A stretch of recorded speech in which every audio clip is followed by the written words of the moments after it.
大家好，接下来的视频给你分享 Pranavayu 第3个生命气的分法，它的区域是在横膈膜以上到喉轮之间、喉锁之间，不要超越你的喉咙去练习。如果你脖子里头开始出现一些不舒服，说明你过猛了，这是第一个要领。第二个要领是 Pranavayu 是负责吸入，它的主要功课是入，吸收到身体里头来，也是芝麻开门，允许进来。你的心轮就在这个区域里头，心轮很有意思，它是最微妙、最大气、最包容的轮。你想想心，它不是实心的，它是空心的，它才能允许血液和生命气反反的入和出它。包括他的工作多么艰难，从你出生前到你的结尾日，他一直每天在滋养每个单细胞想要的氧气和氧气和血糖，他也在听每个单细胞想排出来的二氧化碳和杂质的颗粒。我们不得不承认，我们的心是个伟大的一个爱命题，但是它是空的。真正的爱，真正的心轮是允许，是开着门开着窗的一个表现。所以我们练习中，我们尝试去允许这个气进来，而不是强迫它进来，是允许、接受、包容、滋养自己。咱们开始吧。我们试试 Pranavayu 吧。Pranavayu 的练习有2个手法。第一个手法就是手可以放在上胸腔的1/3，锁骨下面的区。第二个方式，而是最经典的方式，是用一个枕头之类放在手肘上，然后把手放在正中心，去触摸到你的心和你的胸骨，去触摸到你的心和你的胸骨。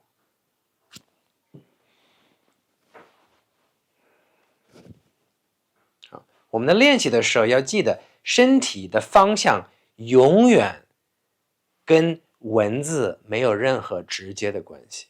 也就是说，虽然普通人可能觉得那个是上，因为天花板在那个方向，可是对我的身体的构造来讲，上就是我头顶的方向，上就是从会阴盆底顺着我身体往上的渠道，这个就是上。所以你的身体像一个花瓶或者一个茶杯，随着你吸气，它要从下而上慢慢的倒满，要感觉像你的下1/3先有点满，然后中1/3满才来到上面。虽然我们在练肺的上1/3，我们还是要从下往上。它的表现是怎样呢？它的表现是随着吸气，肚脐、胸骨每个肋骨会开始朝下巴方向和头顶方向飘上去。我们试试一遍。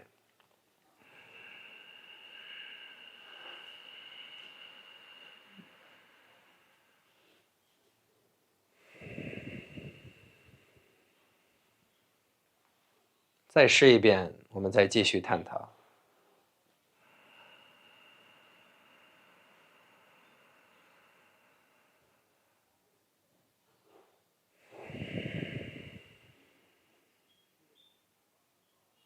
几个要点非常重要在这里。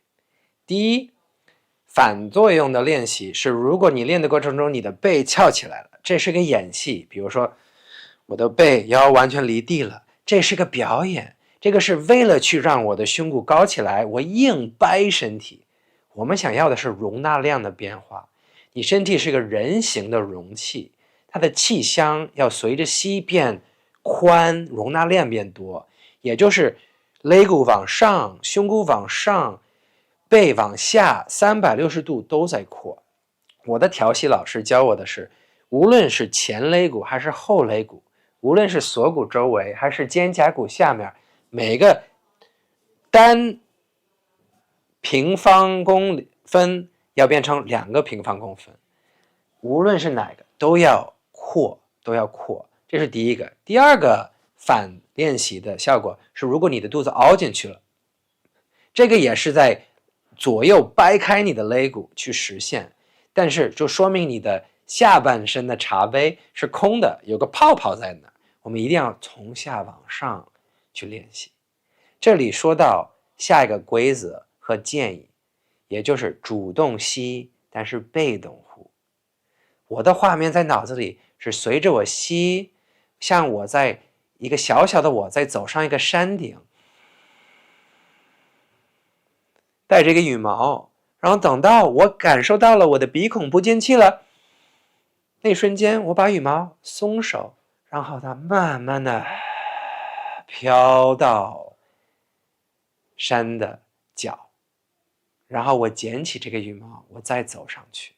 所以我模仿一下，如果你做不到这样，你可能会扔下身体害它的样子。我先表演一下，我们不要这样，我们要很轻松的。这里有些初学者可能会问自己，可是这样呼我呼不空啊。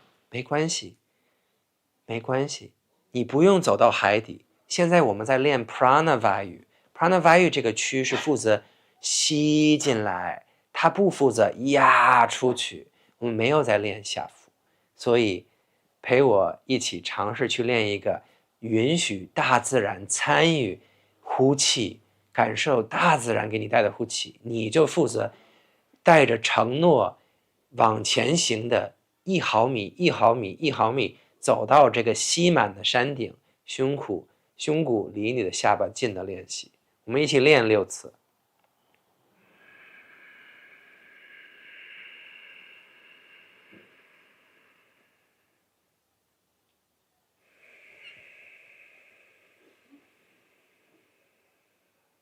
练的时候应该越来越放松。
练完了可以休息一下，感受练习给内部环境和对气息理解带来的变化。